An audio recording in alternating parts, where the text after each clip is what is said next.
આ જબ્બો પાડ્યો જુઓ કોણ સીવડાઈ આપશે હવે મને શાંતિ રાખો ને બે રામ તમારું જ છે કેમ આવું કરો છો યાર તમે 1 મિનિટ જીયા સ્ટાર્ટ જય સિયારામ આજનો આ જમણવાર અદિતિબેન શાહ તરફથી છે જય સિયારામ હવે રામ શાંતિ રાખજો હો તમે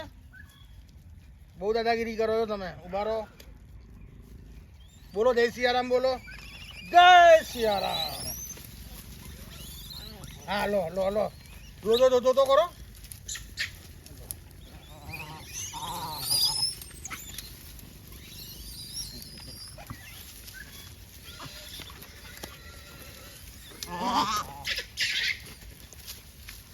તમને બધાને આપું તો શાંતિ રાખો ને